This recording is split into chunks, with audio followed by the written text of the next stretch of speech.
Doctor ইউনূসের এই আল কায়দার সাথে ছবি, মালয়েশিয়ায় বসে বিশাল বড় বড় অস্ত্র সাথে নিয়ে হাতে নিয়ে কিন্তু আল কায়দার মানে জঙ্গি নেতাদেরকে আমরা তার সঙ্গে ছবি সহ একদম ৫ তারিখের পরে থেকেই দেখেছি বাঙালিকে বিশ্বাস করাতে।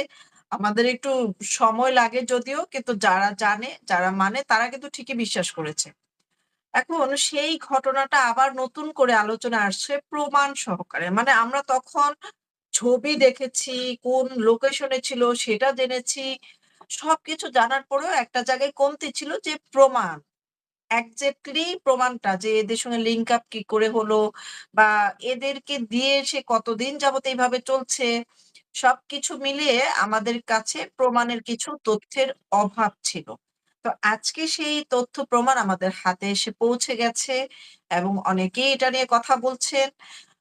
তো আমি একটু পড়ে শোনাই। দৈনিক আজকের কণ্ঠে এসেছে, আরো বিভিন্ন গণমাধ্যমে এসেছে। আপনারা জাস্ট গুগলে সার্চ করলেই